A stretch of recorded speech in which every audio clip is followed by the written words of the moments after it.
Mga kabayan, kakabsat, kasangkayan, magandang umaga po sa inyong lahat. Ngayon po, ang una pong ginagawa namin dito sa Batangas ay magluto ng kaping barako. Magsisiga po tayo at ating pong mag-iinit po tayo ng tubig. At ituturo ko po sa inyo kung paano gumawa ng kaping barako na ating inumin ngayong umaga.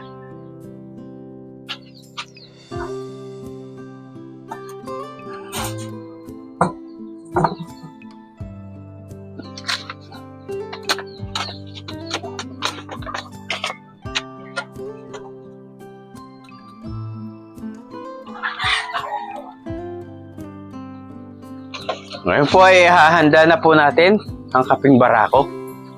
Ito po ang tradisyonal na paggawa ng kaping barako na karaniwang iniinom dito sa amin sa Batangas. Mag-init po muna tayo ng tubig. Hintayin po natin kumulo.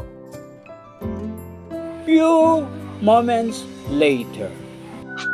Lalagyan na po natin ang kape.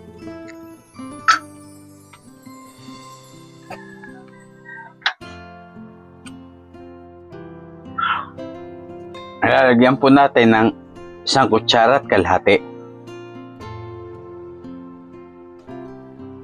Siya.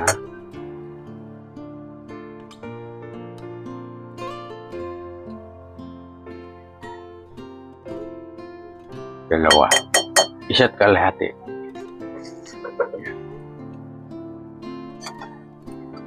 Hahayaan po natin kumulo uli. Hayaan po natin kumulo ito. Pagkatapos po ng pagkulo ay ating pong patitiningin. At pagkatapos po ng pagpapatining, ay doon po natin lalagyan ng asukal sa baso at pwede na po nating inumin. 15 minutes later. At yayain po natin ang ating mga kapitbahay upang magkape at magmarites. Magkape na po tayo mga kabayan, kakabsat, kasangkayan.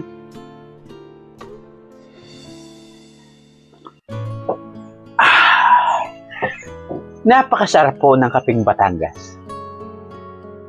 Malayong malayo sa mga artipisyal na kape na ating nabibili sa ngayon.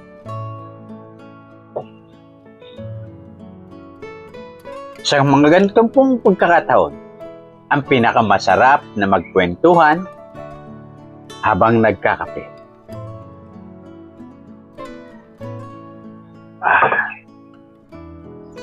Ito po ang mga tanawin dito kapag ka po umaga. Maraming mga ibon, mga huni ng mga kulisap, tunog ng radyo sa mga kapitbahay. Mataba po ang lupa dito sa Batangas. Kaya po, mapapansin nyo, marami pong mga tanim. Marami mga puno ng mangga. Yan, puno ng mangga. Mas kapal po ang mga punong kahoy noong una, nung kapanahonan po namin, nung kami po ay mga bata, kaysa sa ngayon. Dahil ngayon po, dumami na po ang mga bahay. Dati po, yung mga lugar na yon, wala pong mga bahay yan. Pero ngayon, dumami na po ang mga bahay.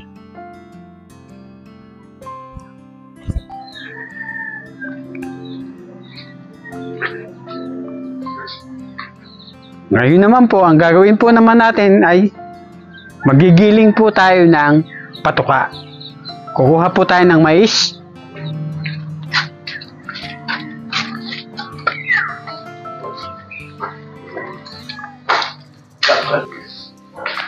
Kukuha po tayo ng mais para ating gilingin.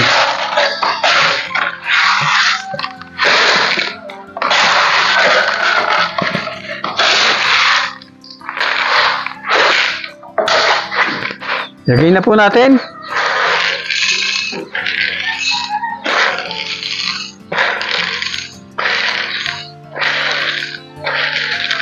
Kaya po natin ginigiling ay para ang manok po ay hindi mas madaling matunaw kaysa sa buo nating sa manok.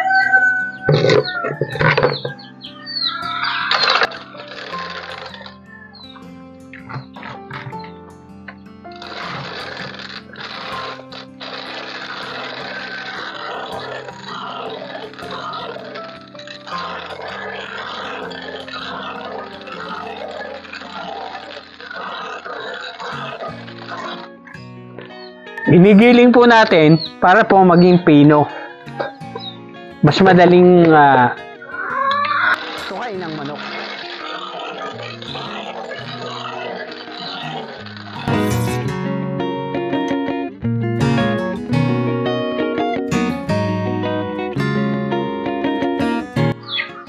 Ito po ang unang ginagawa pagka umaga. Magpakain ng manok.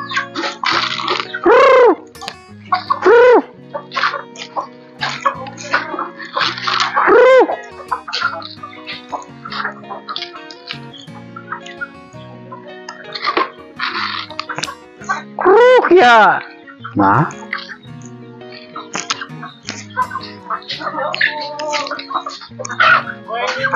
Good morning. Papasok na po ako.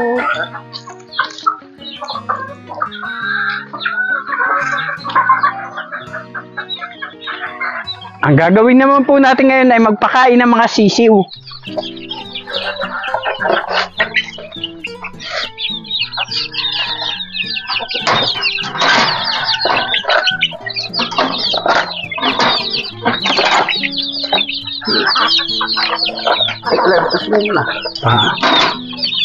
Diba, alis niya? Yan, lalagay. Yan, papakainin po natin ang mga sisiw.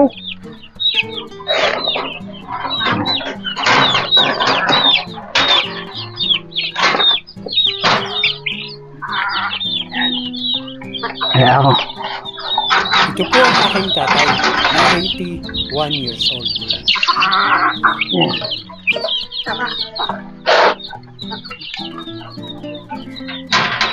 Ang mga manok po ay parang tao rin na 3 beses kumain. Umaga, tanghalian, hapunan.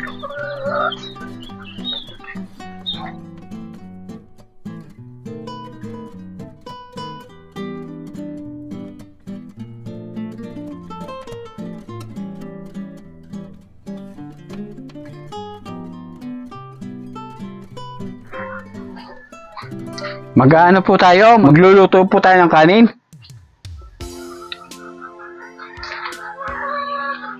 Ito po ang ating gagamitin, ang bunot. Sisindihan po natin ang lighter. Ang bunot po ay coconut husk sa English. Ito po ang gagawin natin pamparingas.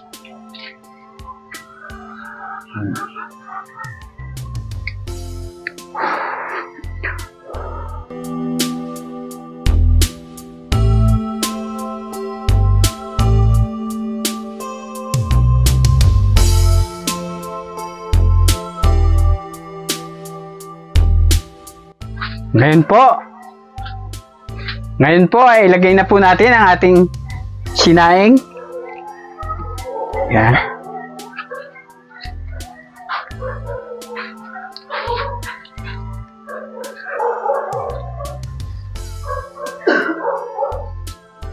Hindi na po problemahin ang gas sa panluto dito. Dito po marami pong kahoy. Yan o. Dito po inilalagay ang mga kahoy para po mas madaling matuyo.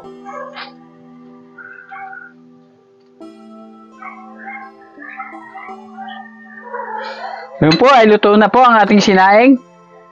inin po natin. Huwag nyo po agad alisin o kaya kakainin. Inin po natin. Ganito po. Kaganito lang yan po natin. At hayaan po natin unti-unti pang maluto. Ang tawag po dyan, inin natin.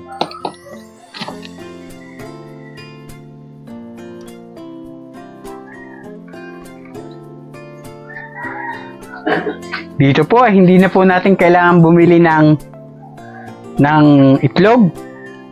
Dahil sagana po dito sa itlog. Yan po, may mga itlog.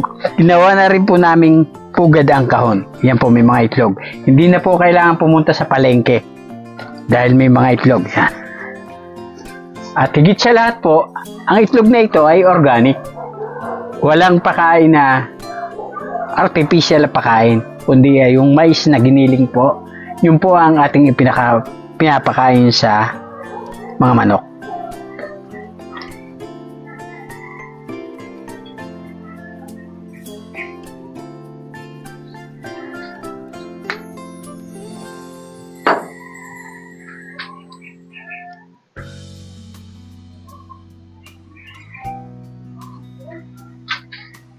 Nilagay na po natin. Nga lang po, medyo matagal uminit ang kawali pagkakahoy.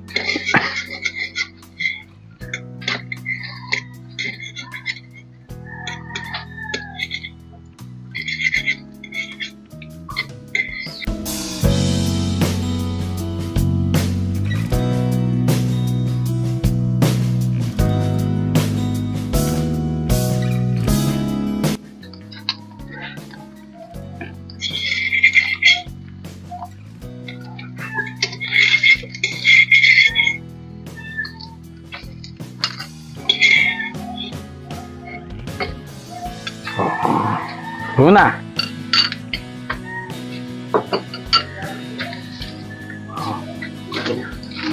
Balik.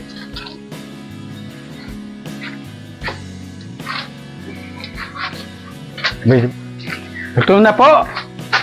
Kumain na po tayo.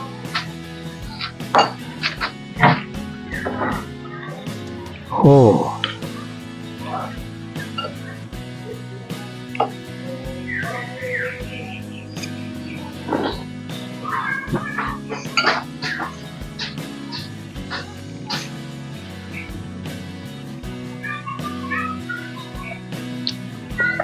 Iba talaga ang lasa ng native na manok kaysa sa poultry.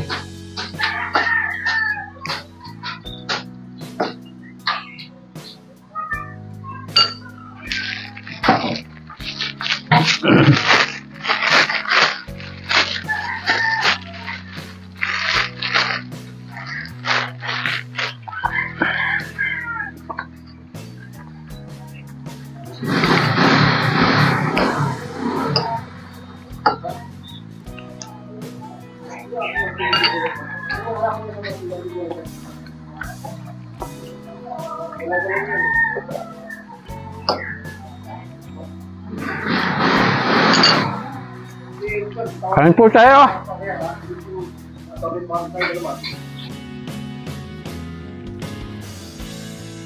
Sana po ay may natutunan na naman po kayo at nalibang sa aking mga video na ini-upload. Ito po ang inyong abang lingkod na si Juan Masipag na nagsasabing maraming salamat po sa inyong panonood. Pero hinihiling ko po sa inyo na mag-subscribe, pindutin ang notification bell, mag-like,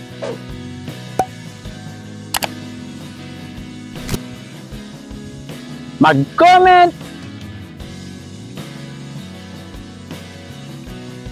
at i-share upang maging updated po kayo para sa aking mga i-upload pang mga kapaki-pakinabang at nakalilibang na mga video. Maraming salamat po sa inyong panonood. Bye-bye!